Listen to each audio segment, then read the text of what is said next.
This is it. This is what we've been waiting for as football fans ever since the first group stage match, September 6th last year.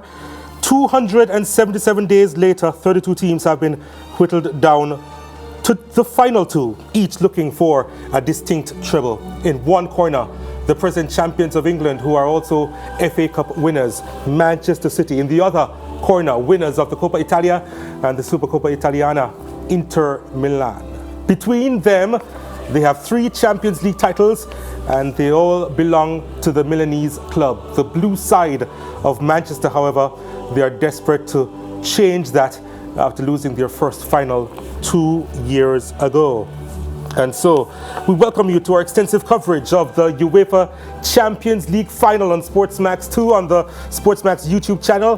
Whether you're in your living room, at a Heineken watch party, in a bar, in the hotels. Special mention to our friends in Trinidad at the Hot Shots Bar in Ticaragua and at the Nice Place Bar in Chaguanas. As we know you're tuning in and excited.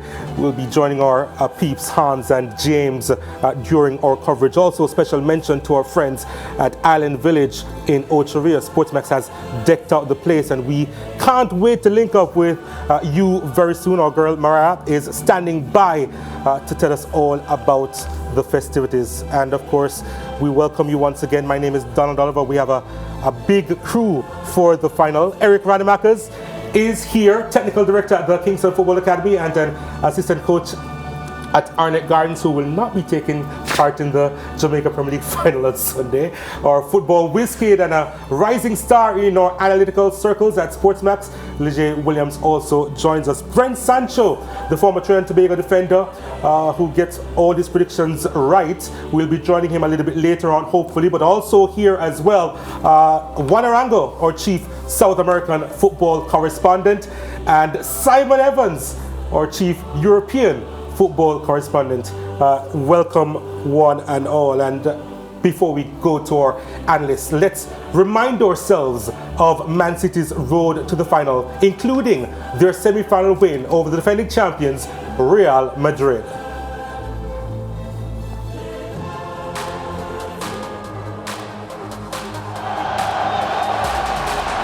Foden, lovely ball, De Bruyne, and there he is again, Erling Haaland. Foden again, could be another chance here. Haaland, he's going to score again, you know, 2 for him. Cancelo, Ruben Diaz, 4-0. Stones for Manchester City, oh yes! What a ball that is by Cancelo! By Haaland! And Haaland! There again! Mahrez and Alvarez! Alvarez, oh good ball! Oh, what a finish! This is Mahrez! And that's 3!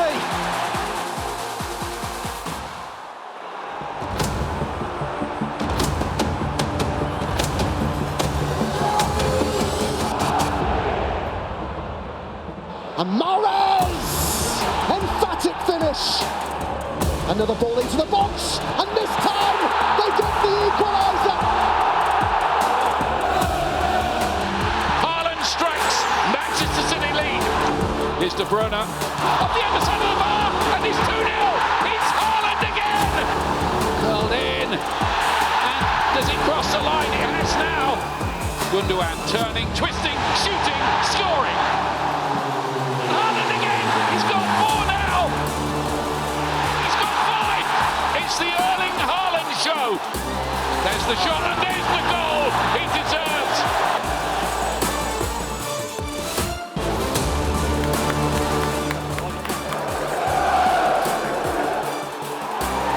Oh, what about that? Well, it goes to Haaland, promising for City. Pulls across to Bernardo Silva!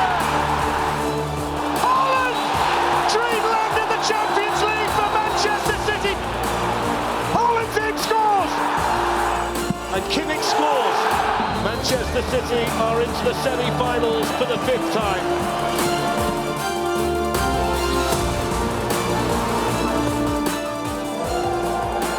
Vinicius Junior Shoot! Oh my word!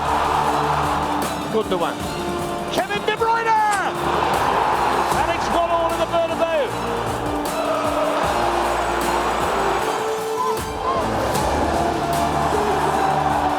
De Bruyne. Bernardo Silva again! You don't save that one! Gundogan stepping in. There's the chance. Oh, it's two! And it's Bernardo Silva again! Kick taken by De Bruyne! He's got it! Foden.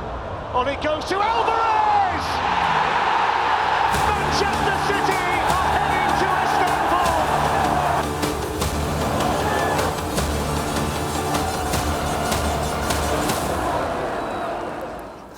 Love that shot. I told you, telling Rio Ferdinand exactly what he was thinking ahead of that semi-final with Real Madrid.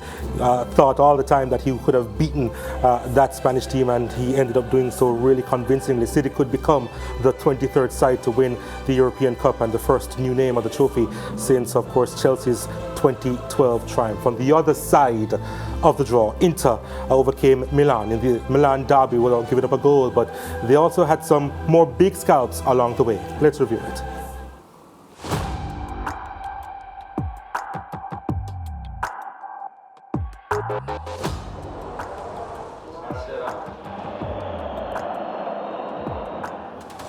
Con il destro, Dzeko la piazza.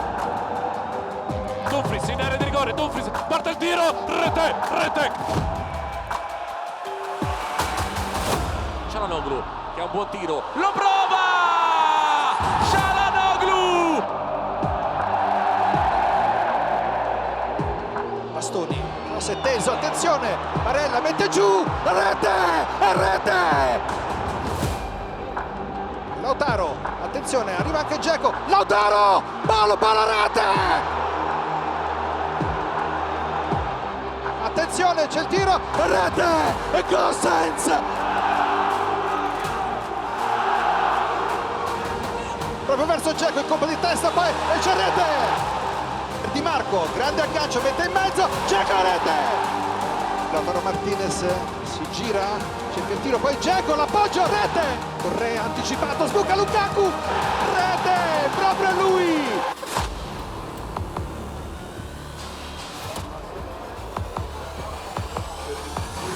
Parte il cross verso Lukaku, gira, palo clamoroso Lukaku, a rete!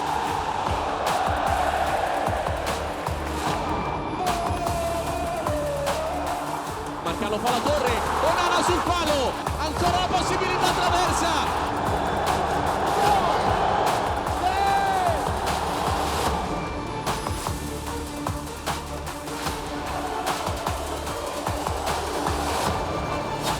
Sul secondo palo si è inserito e ha segnato Niccolò Barella. Ma Lukaku e non sbaglia mai.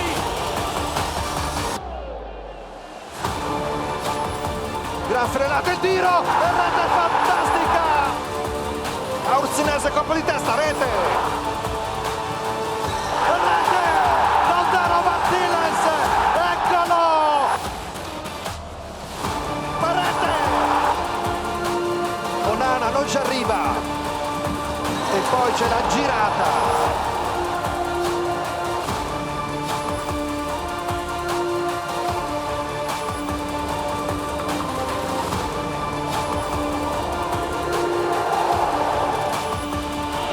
Il cross è teso, il tiro al gol, rete! Che gol! Dzeko! Mkhitaryan, un'azione formidabile!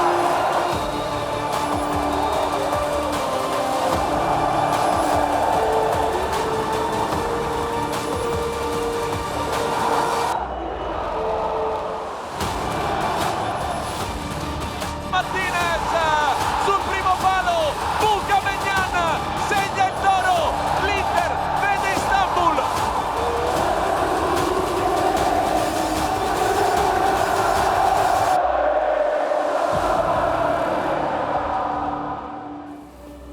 Inter's record in European Cup finals is 3 wins and 2 losses. Their last victory came, of course, in 2010. Now, We've had some classic goals in the UEFA Champions League this season, and I'm legally bound to make the following statement. I sat down and produced what I thought were the best goals in the Champions League this season. My producer, Phil Riley, has washed his hands clean from this list. So too, Leger Williams, who assisted me in the process. So any disagreement to this list should be addressed directly to me. And that's how you take responsibility. Now we'll look at the goals from 10 to 6 first, and then we'll ask our analysts to dissect. Let's take a look. Alexander-Arnold, this is within his range. Will Salah want it? Footed from there. Alexander-Arnold takes it with the bang goal, and Trent Alexander-Arnold comes up with some answers to the critics.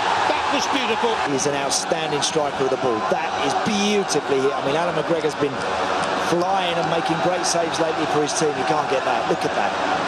Absolutely majestic strike. Brilliant goal and a wonderful start for Liverpool. Here's Rafael Leao. It's a magnificent run by Rafael Leao. And still he goes on. And still he goes on. It's Giroud! What a goal! It is Ndombele mistake. Leao picks it up. Runs away from Ndombele. Skips past the skipper. Past Mohamed. And then cuts it back superbly for Giroud to tap home from 6 yards. A contribution from Leao. It was a sensational run. What a combination for Milan. Mendy trying to wrestle Checo off the ball. He's done that, but Lautaro Martinez has it. Barella, Martinez, Barella looking for Carl. Brilliant. Checo does well to win the ball.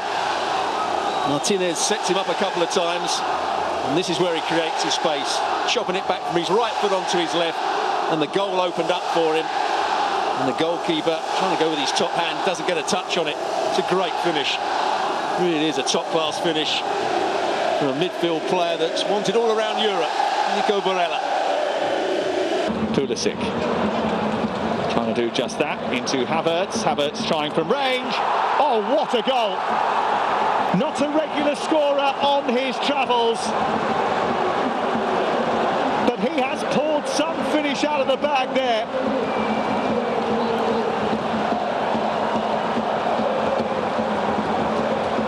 That's a spectacular goal from Kai Havertz. Unreachable.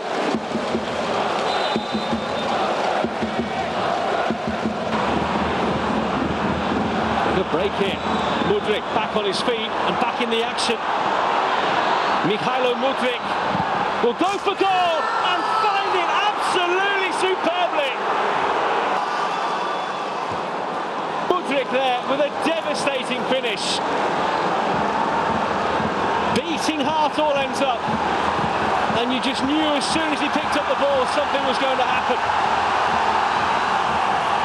He can go either way.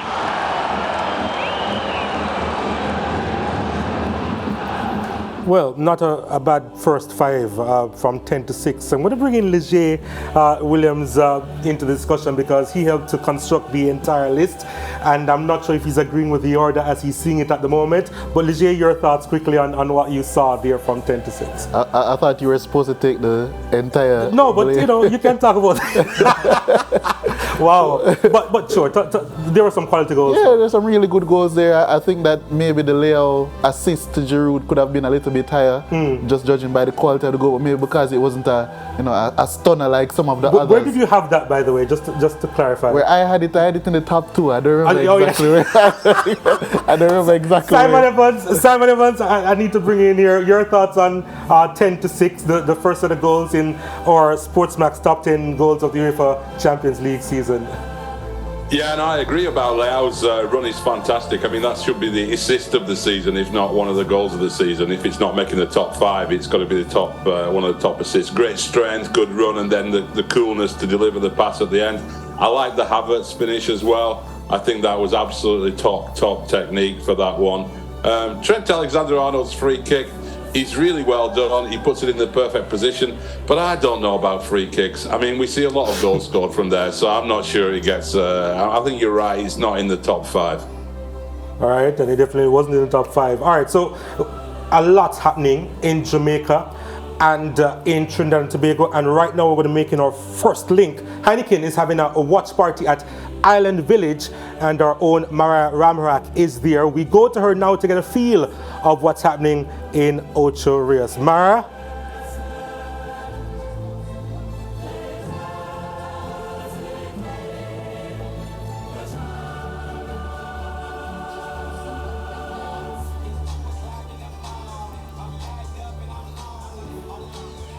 Well, we are hearing the music, we're hearing the party, and we're just not hearing Mariah as yet, but we know that something is happening across in Ocho Rios, and we hope to make a link with her in just a little while. But we take our first break in our extensive coverage of the UEFA Champions League final. We have so much more in store for you after this commercial break. Please stay with us.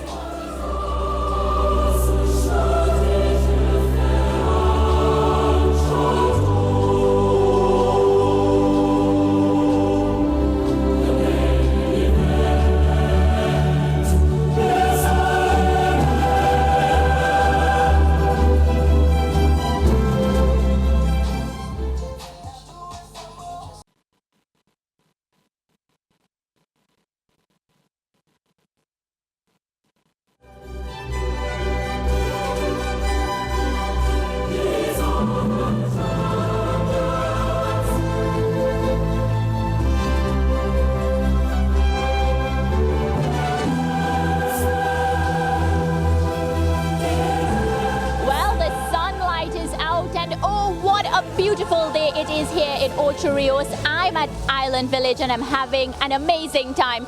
It's another day where we get the opportunity to have a new Champions League winner. Manchester City will be up against Inter Milan. I'm Mariah Ramharak and I will be bringing you updates from the Island Village location in Ochi. I'm having a good time. There's a fun show in store for you, and I'm going to be joined now by Everett Watson. He came down to Ochi to have a good time. Everett, how are you doing today? I am great, thank you. Excited for the football? Excited, yes. Even though I'm not a great football fan, but I'm here to see Man City win this game, you know. Yeah. By a margin of maybe 2-1, yeah. Well, you already started on a good note. I love Manchester City. Yeah. Do you think that they have what it takes to, you know, walk away with this title? They've always made it to the finals, never got the trophy. Yeah, but I think this time they will do it. I think they have it in them to do it this time. And do you like what we have in store for you here today? I mean, we have a lot of music. Our entire SportsMax team came down to celebrate with our viewers in Ochi. We have music, we have food, we might even have some dancers. Yep. Yeah, I absolutely like it. I like the atmosphere, you know, it's a good day to be out and, you know, just enjoy the camaraderie and the good vibes with friends, you know. All right, well, I'm happy that you could make it. I really hope that you have a good time, and we'll talk again soon when City wins. Thank you. Thank you, Everett. Well, at this point, you know, we're going to make it quick because we have to go back to Donald. We're going to bring in Head of Marketing, Natalie. Natalie will join us now. Natalie, are you having a good time? All the hard work you put in? All the hard work is paying off. We're having a good time. The weather is holding up. It's hot, but it's really nice down here at Island Village in Ocho Rios. Yeah, just give us a taste of what our viewers can come and experience, because they need to hurry up. I want to hang out with them. Can I tell you? All right, guys, so it's twofold. As you can see behind us, we have our tent, which is our viewing area for anyone who wants to come down here and party with us for free. We have the splash pond here, and we also have Bounce About for the children. So you can bring the family. We are that family friendly. Of course, we're going to have lots of engagements. We have John Q, who is a football freestyler. He'll be doing some tricks. And we have a guess the score, where if you guess closest, you can win a Choco Island Adventure gift certificate. And that is you taking a couple of your friends and coming down here for an adventure. We have lots of other little engagements and giveaways. So come on down, man. Come and have some fun with us. Well, it is the day we've all been waiting for. We've been waiting on the Champions League final. Remember, there can only be one winner. But in the meantime, I'm going to toss back to Donald, who's in studio, while I go and have a good time. Well, we are having a good time in studio as well. And the last time we were here at the Ataturk Stadium for a UEFA Champions League final, it was regarded as the miracle of Istanbul, as an English club came from behind to beat an Italian club, of course. That was in 2005 when Liverpool came from 3 goals down against AC Milan to send the match into extra time and penalties, which, of course, they won. That was the first competitive fixture between Liverpool and AC Milan, funnily enough, and it has been regarded by many as the greatest Champions League final of all time. Now England and Italy meet again to decide who will walk away with the top European club prize. Liverpool's direct rivals in recent years and undisputed kings of England, Man City, will be facing AC Milan's arch rivals and nemesis Inter Milan. And this is actually going to be the first competitive fixture between City and Inter Milan. The question is, how will it go? And that's what I'll pose to my analysts right now, starting with Eric Rademacher. Eric, I don't know, a lot of persons have written off Inter Milan for this Champions League final. Are you one of them? No, definitely not. I mean, you have to realize you have to put in a lot of work to reach to this stage. And when you reach here, and even when you look at Inter current form that they've been in recent weeks, you can never write them off from the start. You know, It's a 90 minutes, and no matter how good you did in the semi-finals or the quarterfinals in the season, it's one match here in the final, and so you can't write them off. But I think when we go and break down the opponents, and even when you look at some of the players, how they've been performing, not just recent weeks but throughout the year, you're going to realize that City is the heavy favourite today. Liz? Yeah, I agree with a lot that Eric said. It's a final after all. We know that pressure plays a huge part in terms of what teams want to accomplish, how they will play, and it's a final. Teams are not going to just come out and it's not going to be easy strolling. That's never the case. No matter how much a team is favoured, how much a team is an underdog, it's going to be tense, it's going to be tight, and I expect a really good tactical battle between both teams. Juan, what are your thoughts on the matter? Well, I'm not going to write them off, and neither did Pep Guardiola, let me be honest with you, because he even talked about the phases of the game in which they do end up devouring you, and he used those types of terms. He ended up, hey, they're going to be able to destroy us if they're able to play very well out wide, if they're able to pressure in certain areas, if they're able to transition. So again, is it impossible for Inter to win? No. Is it probable? Yeah, the answer would end up probably being yes. Simon? Yeah, I mean, I think if you look at the two teams that will be going out on that field, I don't think there would be one player from Inter Milan would get in that Manchester City team. I mean, I think that's just on an individual level, that's the difference between them.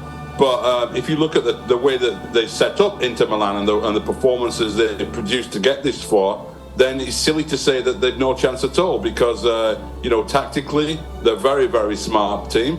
And they play a kind of football that Manchester City have found difficult to deal with teams who play a similar way from time to time in England. So it's going to be a fascinating battle. The favourites are Manchester City, no doubt, because they've got 11 better players than Inter Milan. But doesn't come down to that on the day, does it?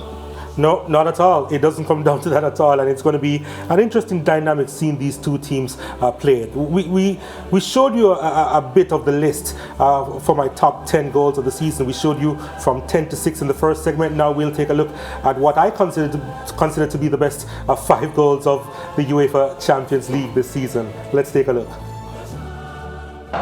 Grealish. Gundogan with the turn. He's not allowed to turn again. De Bruyne scored! That. I mean, we know how pure he can hit them. Nobody will know better than Thibaut Courtois how well this guy strikes a ball. Nothing he can do about that. Nothing at all he can do to prevent that from flying past him into the back of the net. It's the purest, beautifulest strike you are going to see. Here's Camavinga. He's getting forward a little more.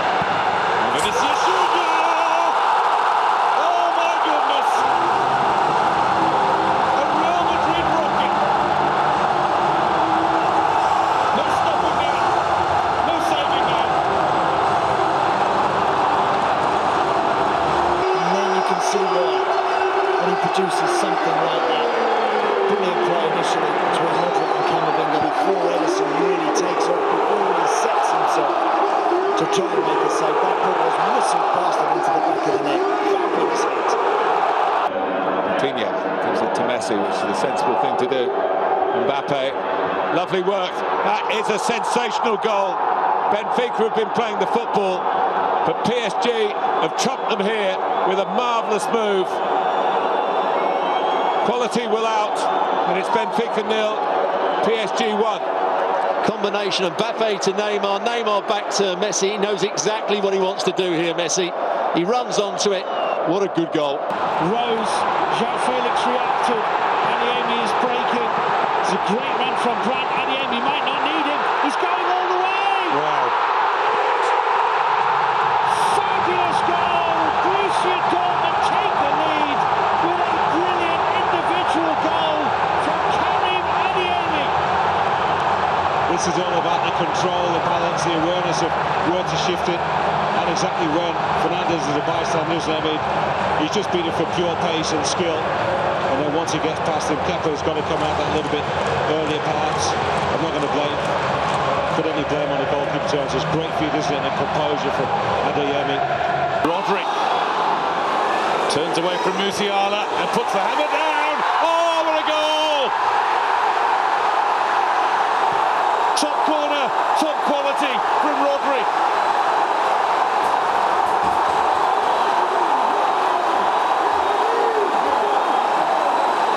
Every time he gets the ball 30, 40 yards from goal, this crowd cries shoot. Most of the time he declines that invitation. But that was his moment. And what a moment he's given to the game. But what about the shot for pinpoint perfection? Looking at the angle behind, watching it curl, was a thing of beauty. I'm actually pretty proud of that list, if I should say so myself. And I'm sure Leger is proud as well, right? Once again, you're doing this thing where you're trying to draw me in to the list making. Come on, all right, what do you disagree with then? I still do think the Leo goal should have been in and around the top 5. All right. I think maybe the Adeyemi goal was a little bit too high. Okay. Well, apart from that, not bad. It's a pretty good list. Eric? Yeah, not bad. Not bad? That's all you'll say? I mean, you look at it, how do you know, what weighs heavier? Is it the opponent that you play? Is it the match? Is it, semi-final? It comes into the equation as well as, yeah. So you're going to have to, what weighs heavier, how you rank them, but not a bad list. One, tell me what you're thinking, one. Oh, not a bad list. It's not a bad list. No, it's not a bad list. No. I mean, look, when it comes to saying which goals are great and which goals aren't, it's a very subjective type of thing. Some people like free kicks. Some people like, 80-yard slaloming runs where 6 defenders get eaten up. You have, it's very subjective. So, I mean, when you look at it from that perspective, it ends up being, hey, it's not a bad list whatsoever. And try and find me another goal that ends up being better than the 10 that we already had on this list. And you're going to have a tough time really being able to do it. Although the criteria for different people are different things. Yeah, that's true. Simon, what are your thoughts on the top goal, especially from Rodri? Yeah, I mean, I would think it comes down to a choice between that Rodri one and the Kevin De Bruyne one, to be honest, because both of them just incredible technique. I mean, the De Bruyne one, the thing I like about it is the amount of power he gets on that shot. From basically limited backlift, he's not charging at that ball. So, but Rodri had the perfect curl on it. I mean, I can't argue with your decisions. They're all great goals, but Rodri deserved winner, I would say. Well done, Donald. Thank you very much. All right, so I tell you what, as I said, we have a lot of Heineken parties taking place in Jamaica, all over the world, in fact, to be fair, also in Europe as well, but also in Trinidad. And in particular, there's one at Hot Shots Bar, and that's where James Saunders is. And we're going to join him now so we can get a feel of what's happening in Nicaragua TNT. James?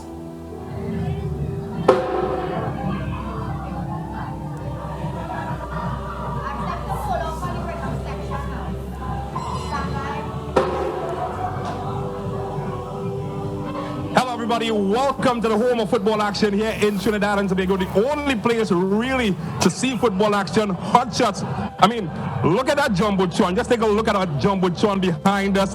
That is where all of the football fans are already gathered here. We are an hour away from kickoff, but look at this. They're on loan and they're getting ready versus Inter Milan. Well, if you're not tell you what, who's not missing out? Manchester City fans. With me, I've got Brent, and I had to bring Brent in here because I still can't find any Inter Milan fans. Brent, it's clear who you're supporting. Why? Well, being a former Pep follow Pep in the La Liga. Messi fan, which I am. So you're a Barca fan and City fan then? Correct. So it's only natural I will be on the City bandwagon this time around. So if I look under this jersey, I won't find a Barca jersey, right? No Barca jersey below there.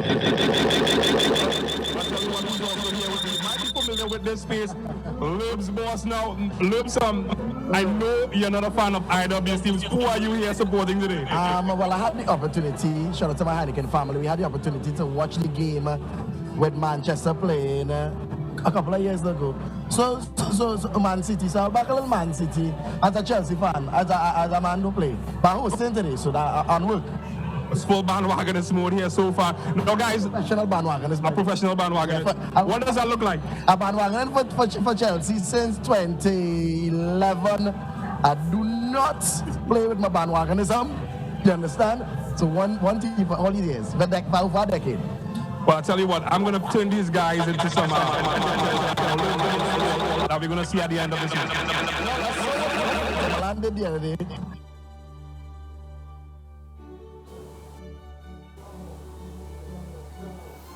All right, it's a lot of energy from Tacarigua that we're experiencing there, and having a little bit of problem with the feed, but you can feel what's happening in Trinidad and Tobago, and they're enjoying the coverage so far. We're going to take another break. When we return, we're actually going to take a deep dive into Man City as they seek their first Champions League crown. Stay with us.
And the 2011 Pep Guardiola winner with Barcelona in 2009 and 2011 could become the sixth coach to win the European Cup with two different clubs.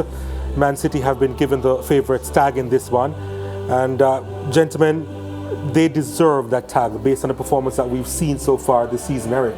Yeah, I mean, you're not in a position without really being dominating throughout a longer period, and we've seen the multiple competitions from them. I kind of want to highlight a certain player, as I say, we're kind of go into it a little more with John Stones.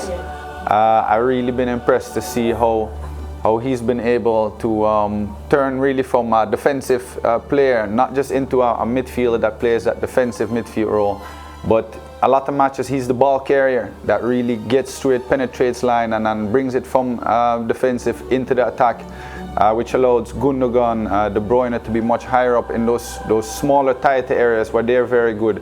And I have to say, in the beginning I saw him play a few matches, did pretty well, but he's been very consistent in it to where I think at this moment he's part of maybe the best midfielders in the world, the way he controls the games. Has that been the key though, Lige, in terms of what has been different about City this season, that additional body, and that body being Stones? Yeah, I think it's been extremely important in terms of what he brings. It's nothing new for Pep to invert his defenders. I mean, he's coming from centre back into midfield, so it's a bit different, but it's nothing new for him to use a defender in this way, but it's usually the more nimble type. We think back to his Bayern days, the Philip Lams, Alabas, even at City, Cancelo, Zinchenko, Rico Lewis. But with Stones, he has someone who is much more physical, someone who's able to dominate midfield, and as Eric said, the ball carrying is really good from him as well because of the time that he has spent on the right back So he's just been exceptional, and they're a great pivot together. I've seen when Frankie de Jong was at Ajax, and even I think at Barcelona a little less with Busquets, but Frankie de Jong is a flair player that, loves carrying the ball and can throw off play. I wasn't expecting that from Stones when I see him in that role, because he has that more physical body, but someone who's find a way to really technically be at that level that he can. You saw it against Real Madrid, against the best players in the world. He's able to still throw them off here and there, that he can put the game into the attacking half, and I think it's really been a big part. I mean, there's a lot more elements to it, but I think that is part of why they've been so dominant. And it's a combination with Rodri, Juan Arango, that makes them so potent, because Rodri has been exceptional as well alongside Stones. Has Stones been, well, obviously has been able to unlock that midfield and be that driving factor in Pep Guardiola's tactics, but how has he done that in your opinion, Juan? How Stones has done it? I mean, it allows the players that are in front of him to have to move less or run less or drop back less, and still be in a consistent manner, be in an attacking position. And when you see what he's been able to do, okay, fine, I'll do some of the dirty work. I'll be able to transport the ball in certain sectors. I do have the presence. I mean, all of that we've already mentioned on many occasions, but you also see that he's a central defender with technical skill that can also play different positions, and he can also make players and maximize the potential of players. So far, we've seen a very productive Kevin De Bruyne up top. We've seen a very productive Ilkay Gundogan. We've seen very productive players become even more productive with just one little tweak that Pep Guardiola has been able to do with one of his players. And that's the key that John Stones has been able to really maximize, I guess would be the best word, because they've been unlocked for years. The maximization of those players has come this year. Yeah, and Simon, as we take a look at what Rodri has done in the middle of the park as well, he has been one of those players that just goes about his business, but he's been so critical in this Man City starting lineup.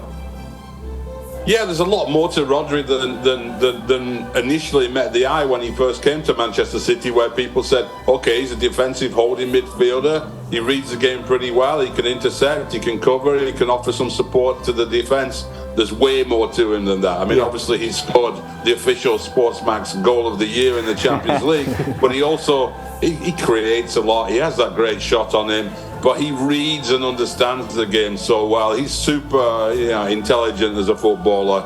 You rarely see him caught out of position with the other side counter-attacking and him miles behind play. He knows what's going on. Great on the ball, great technique, vision, great finishing ability as well. He's really, under Guardiola, has arrived a very good player, and he's developed into a world-class player now.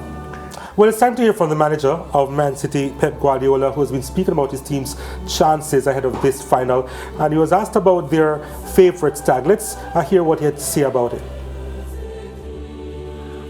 So, I don't control what the people have an opinion about the type of game, and just focus what you have to do. So I saw as much games as possible about Inter de Milan to try to know them as better as possible, and try to do our game. At the end, everything finishes a football game, and the team who are going to perform better during 95 minutes, they will be the winners, they will be the favorites. So what happened in the past, in the season, if we can count about the history in this competition, Inter de Milan is bigger than us. But that is not important. It's not important that people say you are favorite or favorite or not favorite. This is not important. Important tomorrow at 10 p.m. Istanbul time, do the best performance as possible. That will make the difference. It was interesting, Eric, and I'd like to bring you into the discussion here because I know that you have a lot of experience as coach, right? And I've been thinking over the last couple of weeks in the aftermath of an incident that happened between Pep Guardiola and Kevin De Bruyne, where De Bruyne pretty much shunned Pep, who was telling him to keep passing the ball. And when he lost possession, he flashed Pep off and told him "tais-toi," which is French for "shut up." And Pep Guardiola, in the aftermath of that incident, pretty much played it down, said that he liked the passion from Kevin De Bruyne and he appreciated the fact that he was his own man on the field of play. The question I'm going to ask you, first of all, is how do you appreciate a player being that force on the field where you're almost equals with the coach and an extension of the coach where he's like, okay, I'm the manager on the field. I can make certain decisions even if you are not appreciative of it on the sidelines. How would you take that? I mean, I like to see myself as a certain coach with a certain management style or coaching style that's maybe somewhat similar to what you see from Guardiola, where you allow a player to express themselves. So for me, it's very crucial that, especially when it comes to creative-minded players, that they feel free to express themselves at any time. In that whole process, it's crucial that those players trust your process. Feel free to express themselves, but whatever direction you go up with them, they trust that process. But I think in football, and that's the big difference, that when you talk to Americans, see American sport, football, for 45 minutes, there's no interjection from a coach. As much as you can shout from the sideline, there's players on the field. Every second, you have to make a decision that has never been made before. Players move different ways, the ball is in different angles, different positions, the scoreline different. So you want to have players that feel confident enough, I know what to do right here. But when you go talk back to your coach, I think it's not everybody on the field that has that authority or relationship with the coach that they should have that moment. But I think De Bruyne has pointed out over the years what kind of leader he can be, what kind of almost assistant he can be to a coach. So I think for him it's okay, and I wouldn't mind that as a coach if a player would do that with me if he has that relationship. But Simon, quickly before we go to this break here, because is this the completion of the Kevin De Bruyne transformation? Because the Kevin De Bruyne that I know are the ones that we noticed when he first came to City, or even way back in his days at Chelsea when we first saw him in the English Premier League, was pretty reserved. What does that say about his maturity levels at this point in time in this Man City 11? View him, he's almost shy a little bit and reluctant to sort of express himself. But he's also extremely intense on the field, as we saw there, and I think he's intense in training. And probably there's no coach in the world more intense than Pep Guardiola. So you put two people like that together, and it's amazing we haven't seen more of that really, because I can imagine what it's like on that training ground. But Guardiola is relentlessly demanding from his players, piling information into them, asking them, questioning them, and someone like, you can imagine someone like Bruyne just saying enough already, you know, and he's out there on that field, he has to make those decisions, he'll get them wrong sometime, and then Pep jumps on him. So I think it is part of Kevin De Bruyne's character, that he's a very intense guy. There was an interview with him recently talking about his childhood and how he sort of felt picked on a little bit sometimes, and this drove him to sort of prove people wrong. So two extremely driven and passionate people. All right, we're up on another break now, but when we return, we'll take a look at Inter Milan and see if they have a more than a punter's chance to get a Champions League crown against this powerful Man City team. Stay with us.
Italian clubs have triumphed in 12 European Cup finals, losing 16. Victory would take Inter Milan onto 4 European Cups, level with Ajax. Inter, they are Italian Cup and Super Cup champions already, and Inzaghi looks as if he knows how to condition a team for a knockout tournament. And this is where I want to bring in Juan Arango.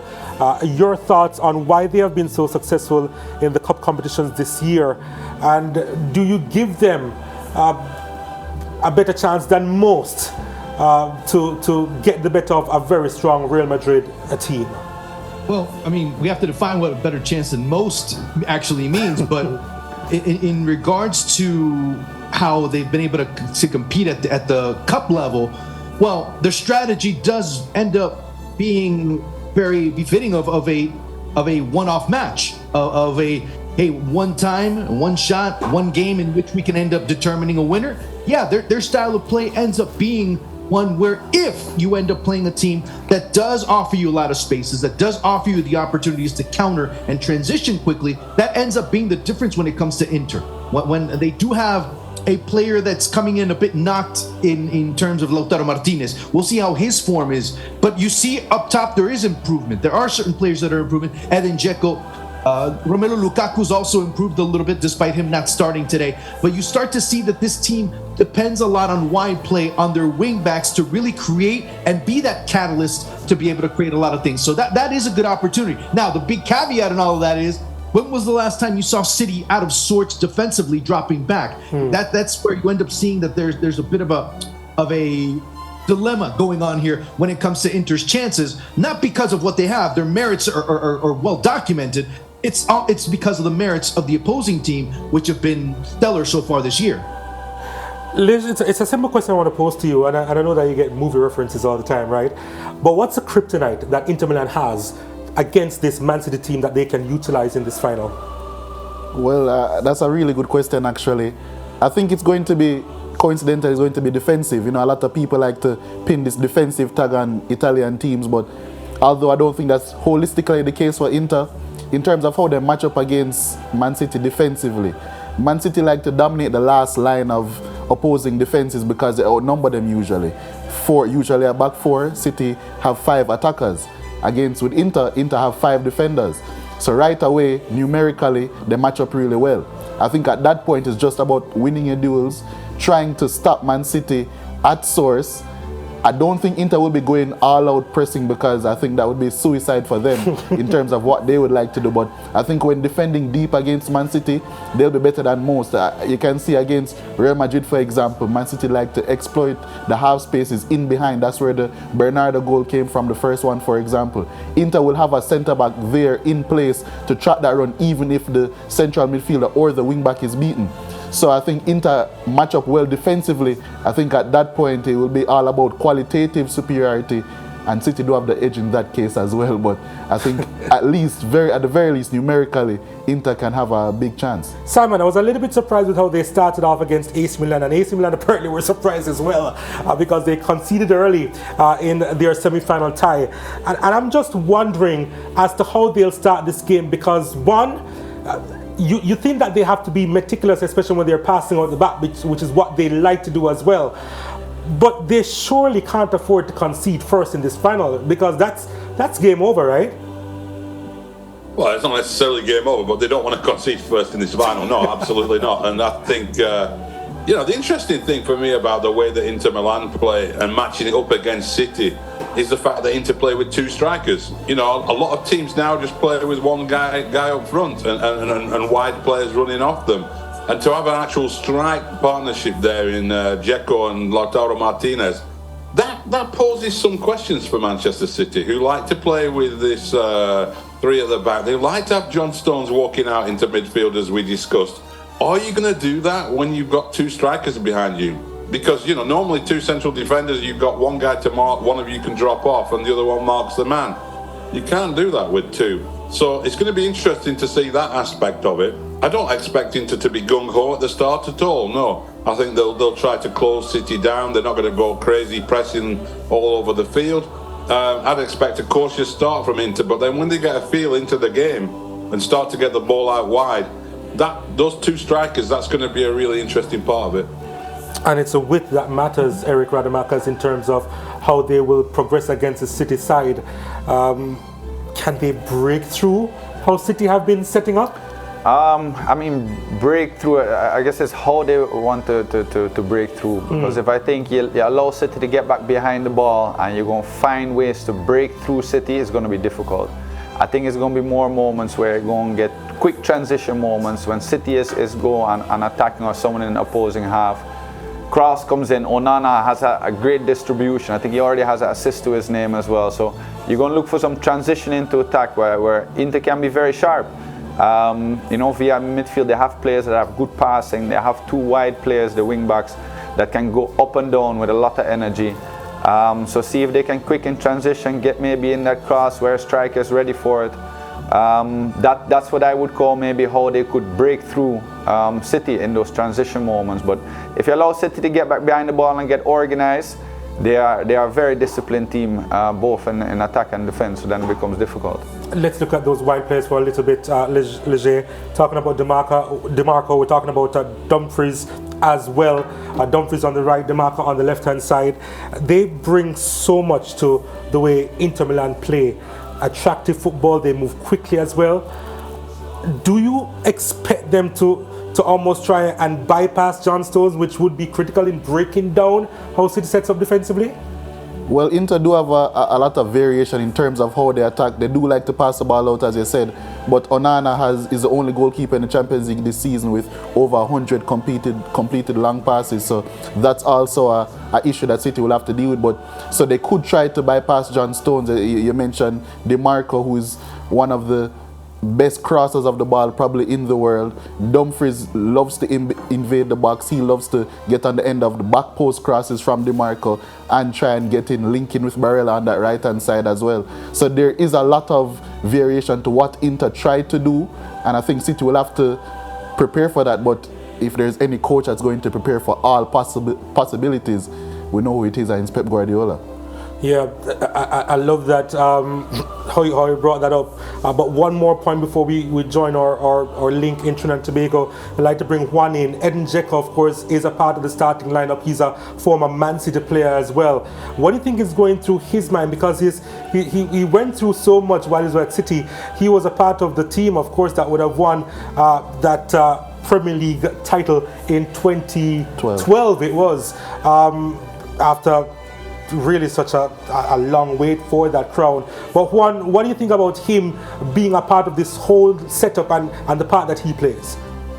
Well, he's been one of the key players for Inter this year, so there's no doubt as to what he is capable of doing. It's funny you say that because he was on the bench just yesterday joking around with Sergio Aguero and with Pep Guardiola in their last training session. So it's funny that you mentioned that as well. But he still does have that instinct. He still does have the capability of either being the main player up top that ends up getting the ball whenever Lautaro Martinez is trying to do all the recovery, being able to set him up and set up that partnership that we already talked about. But he still has that presence in which you do still have to recognize him as a viable threat going forward. So we end up seeing him as one of those players that can offer you that final touch. The question is, will he be able to get it based on how Pep is setting up his team? And also DeMarco and Dumfries, how are they going to be able to give him those opportunities, knowing how City are setting themselves up from a tactical perspective today? Thanks, Juan. As we told you before, Heineken set up watch parties all over the world, really, but all over Trinidad and Tobago as well. And our good friend Hans is there at the Nice Place Bar in Chaguanas, and we hear it's a nice place. Let's hear how nice things are at the moment over there. Hans, can you hear us?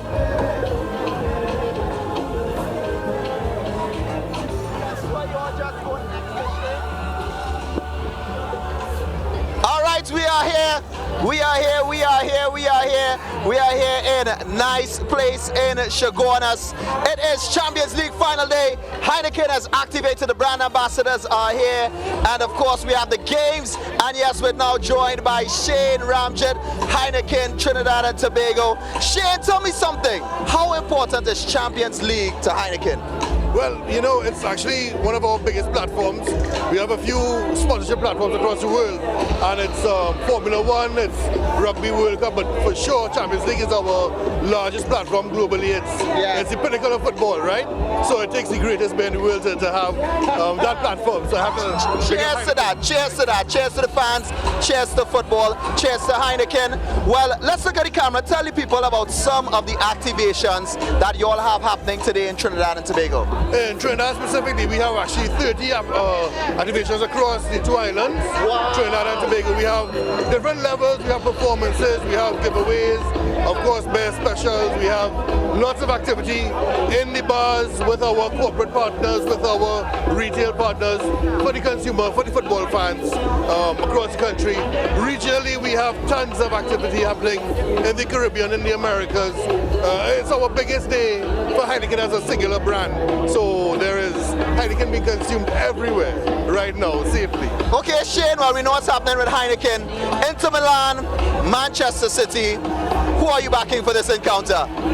Well, you know, as a sports fan, I'm in a bit of a tough place. Yeah, why? My team is Manchester United. Oh. Cricket is West Indies cricket, of course. Yeah. And Formula 1 is Lewis Hamilton. So I'm having a very rough year, but I'm used to some level of disappointment. So I would say I want to see Haaland do some damage today. And of course, that first one for Manchester City. Now, Shane, thank you so much for being here with us. Thank you so much to Heineken for being here with us. We have loads of giveaways, loads of action, loads of excitement here at Nice Place Bar in Chaguanas. Right now, let me take it back to a classic man, Donald Onilva. Take over, Donald. We are here. We're having a good time in Chaguanas. Yeah, you're having a really good time. I tell you what, I am absolutely bemused by that Man City fan saying that he expects Haaland to blow up the place, and does he want City to win and get a treble? You know what? Whatever, it is what it is. We'll take another break. When we return, we talk key players, and of course, we'll take a look at the starting lineups for both these teams. Stay with us, please.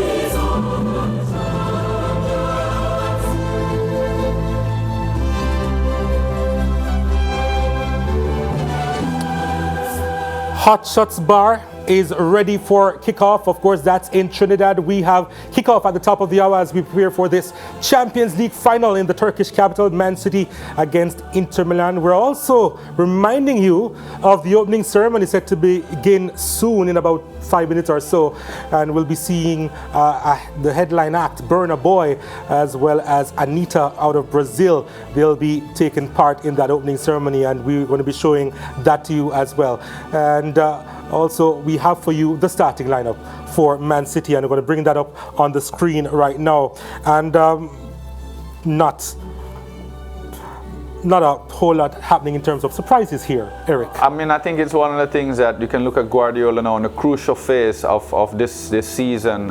He's really had a squad that knows exactly what is expected. They know, Foden is okay with being a bench player at this stage, Mahrez, because they know this is my role at this stage in the competition. So I think that's one of the things that Guardiola kind of has worked on different, but yeah, this is how we've been talking. Rodrigo, Stones, the two holding midfielders. Aki comes in for Walker, by the way.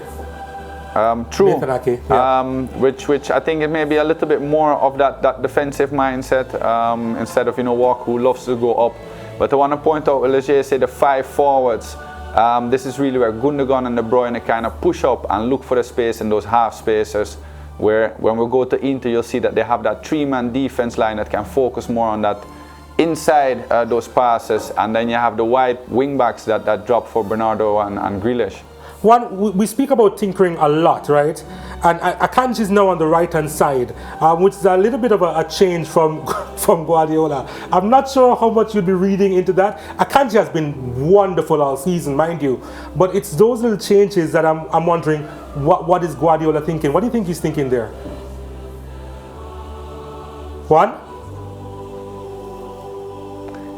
He's going to, look, what he's probably thinking right now is that you're not going to have Denzel Dumfries, or in that case, DiMarco, running diagonally into the area. You're not going to have Sakanoglu coming in and joining the attack as a third forward or something along those lines.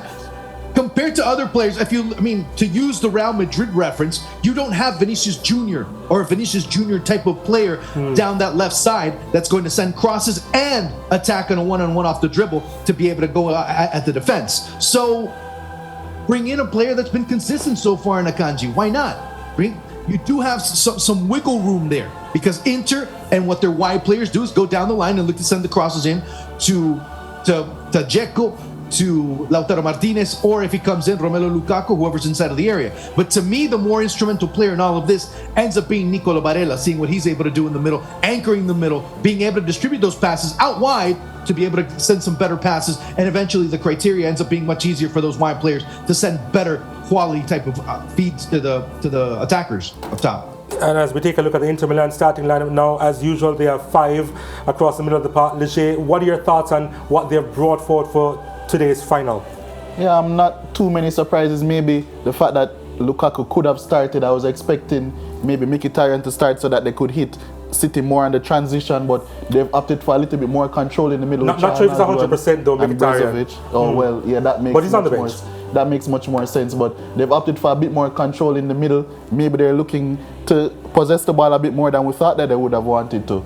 But yeah, not too many surprises in terms of, especially in terms of the defense and what they want to bring forward. Simon, what are your thoughts on this?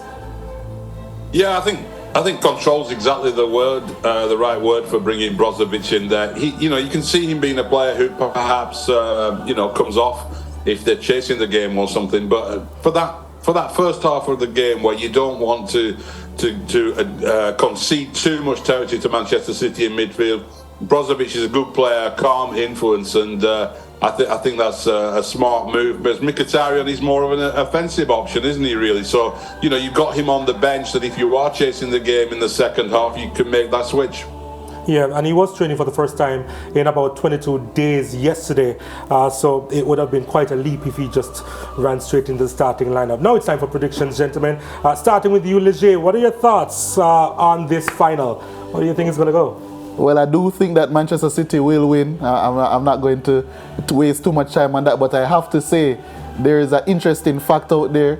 Inter Milan have taken their part in 5 Champions League finals. The 3 that they have won, they have stopped a team from winning the treble. And I know that would make a lot of people happy in terms of, just Man City not winning the treble. Yeah. But the 2 losses, that team that they have lost to has won the treble in that season. So will it be them furthering their winning record, or will it be City furthering their losing record? Let's see. I like him. I do. Eric?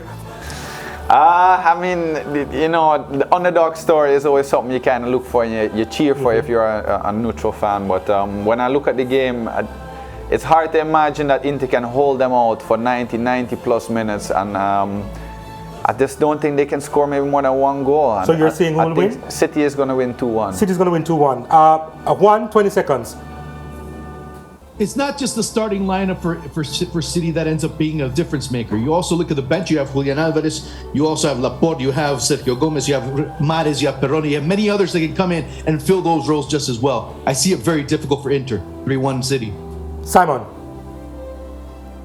City will win this game, and they will finally get the Champions League trophy that Pep Guardiola has been waiting for, and they will do it convincingly with a guy we've hadn't had a chance to talk about much, but Erling Haaland will score a hat-trick as Manchester City win 4-1. Well, if ever there were delusions of grandeur, that may just have been it from Simon. But let's see what happens here, because Istanbul is ready. And we are ready to send you to our feed. The opening ceremony is upon us. Right after that, we'll have kickoff. Man City against Inter Milan in this 2023 UEFA Champions League final.